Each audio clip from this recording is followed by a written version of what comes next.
औज़ुबिल्लाहिमिनश्शैतानिर्रजीम बिस्मिल्लाहिर्रहमानिर्रहीम। अस्सलाम वालेकुम स्टूडेंट्स, कैसे हैं आप सब? उम्मीद करती हूँ खैरियत से होंगे।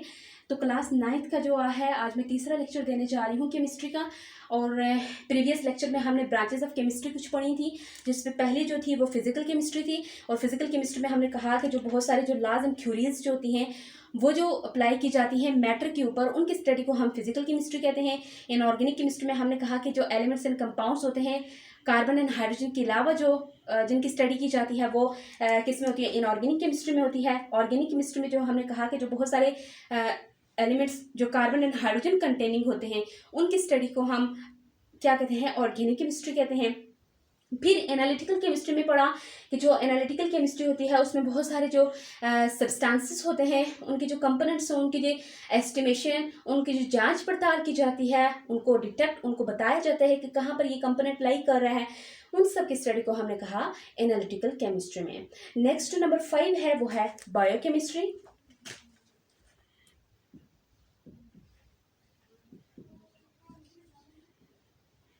तो देखिए स्टूडेंट्स, बायोकेमिस्ट्री से मुराद बायो इट मीन्स कि बायो के अंदर हमें पता है ना कि बहुत सारे प्रोसेसेस हो रहे होते हैं। तो वो बहुत सारे जो केमिकल प्रोसेसेस हो रहे होते हैं इन लिविंग ऑर्गेनिजम्स, वो जो केमिकल प्रोसेसेस लिविंग ऑर्गेनिजम्स में हो रहे होते हैं ना, उनकी स्टडी करने को हम क्या कहते हैं? बायोकेमिस्ट्री कहते हैं। ठीक है, यानी लिविंग ऑर्गेनिज्म में जो बहुत सारे अब वो जो चेंजेस आ रही होती हैं, वो चेंजेस बेसिकली जिस तरह carbohydrates, proteins, lipids, enzymes, DNA, ये सब के सब चेंजेस जब होती हैं, इन सब में जब चेंजेस आती हैं, ये हम इंसानों में लाई करती हैं ना, ये प्रोटीन्स, कार्बोहाइड्रेट्स वगैरह लिविंग ऑर्गेनिजम्स में होती हैं, ये तो जानदार चीज़ों में ही होती हैं। तो उनकी स्टडी को हम क्या कहते हैं?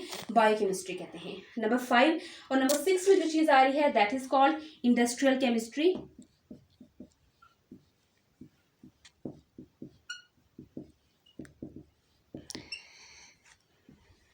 तो स्टूडेंट्स देखें, इंडस्ट्रियल केमिस्ट्री में जो वर्ड इंडस्ट्री है, आप इसी से इस चीज़ का अंदाज़ा लगा दो कि जो इंडस्ट्रियल केमिस्ट्री है तो इसमें जो इंडस्ट्रियल प्रोसेसेस जो हो रहे होते हैं ना, तो बेसिकली जो इंडस्ट्रियल केमिस्ट्री की ये जो ब्रांच है ना, इसका डायरेक्ट रिलेशन वो जो इंडस्ट्री के अंदर मुख्तलिफ किस्म के जो प्रोसेस हो रहे होते हैं, जो काम हो रहा होता है, उसमें जो चेंजेस आ रहा होता है, उसके साथ इसका ताल्लुक होता है, उसके साथ इसका कंसर्न होता है।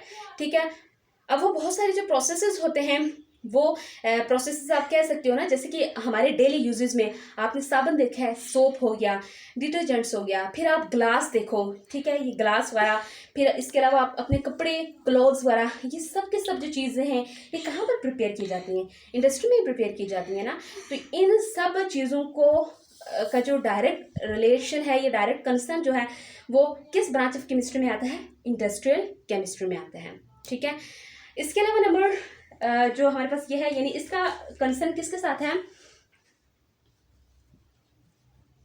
Concern in industrial processes. तो इंडस्ट्रियल प्रोसेसेस का डायरेक्ट कंसर्न जो होता है वो किस ब्रांच ऑफ केमिस्ट्री में होता है? इंडस्ट्रियल केमिस्ट्री में होता है। ठीक है, इसके बाद जो हमारे पास नंबर 7 आ रही है वो है जी इन्वायरमेंटल केमिस्ट्री।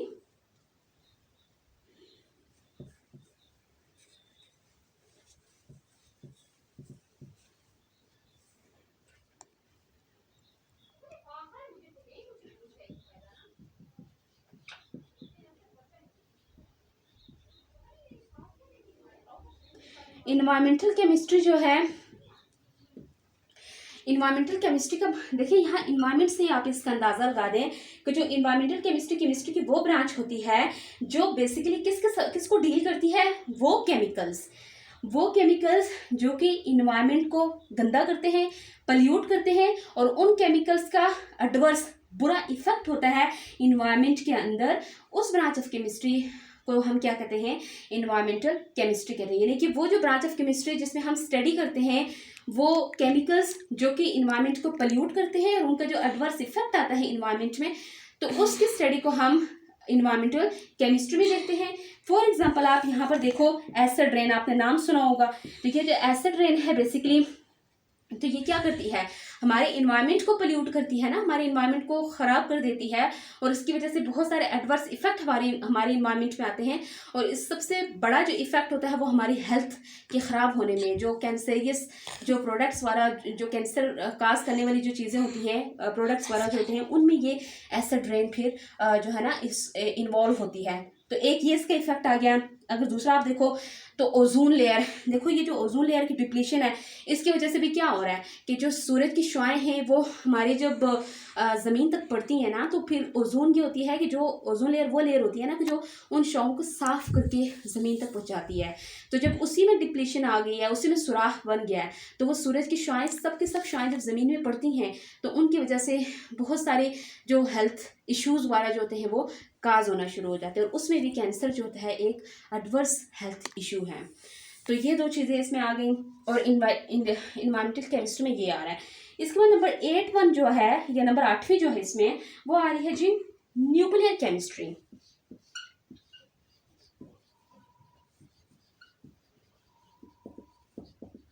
स्टूडेंट्स, न्यूक्लियर से मुराद ही न्यूक्लियर रिएक्शंस वगैरह हैं, यानी कि बहुत सारे जो न्यूक्लियर रिएक्शंस वगैरह हो रहे होते हैं, यानी कि बहुत सारे जो रेडिएशंस हैं, शुआएं हैं जो इमिट हो रही होती हैं, जो खारिज हो रही होती हैं, ठीक है, और उन शुआओं की वजह से जो रिएक्शंस होते हैं वो सब किसमें, उन सब की स्टडी करने को क्या कहते हैं, न्यूक्लियर केमिस्ट्री कहते हैं। अब वो जो न्यूक्लियर केमिस्ट्री, जिस तरह कि आप कह लो ये इलेक्ट्रिसिटी जो बनती है, तो इलेक्ट्रिसिटी जो न्यूक्लियर रिएक्शंस की मदद से बनती है ना, तो ये इसकी स्टडी हम किस पे करेंगे न्यूक्लियर केमिस्ट्री में करेंगे, ठीक है।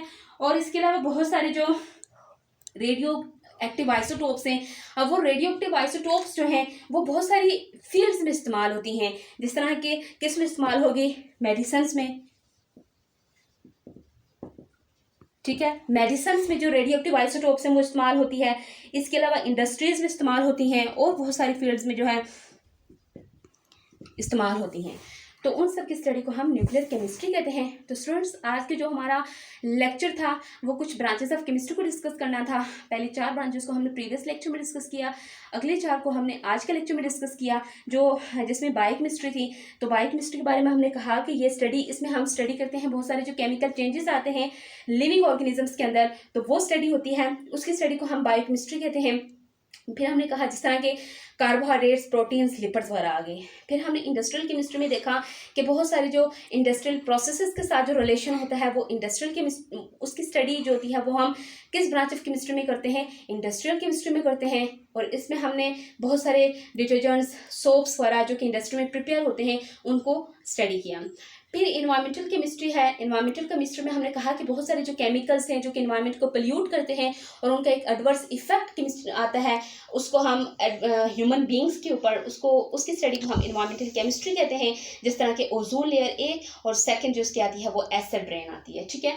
इसके अलावा न्यूक्लियर केमिस्ट्री में हमने कहा कि जो न्यूक्लियर रिएक्शंस होते हैं जिसमें रेडिएशंस वगैरह इमिट वगैरह होती हैं, खारिज होती हैं रिएक्शंस के दौरान, तो उसका इस्तेमाल जो होता है वो हम न्यूक्लियर केमिस्ट्री में करते हैं। एग्जाम्पल में हमने कहा जैसे इलेक्ट्रिसिटी जब बनती है, बिजली जब बनती है, तो वो किस प्रोसेस से बनती है, न्यूक्लियर रिएक्टर्स की मदद से बनती है। और इसके अलावा बहुत सारे जो रेडियो आइसोटोप्स हैं वो भी बहुत सारी फील्ड्स में इस्तेमाल होते हैं, जिनमें मेडिसिन और इंडस्ट्रीज और सो ऑन आते हैं।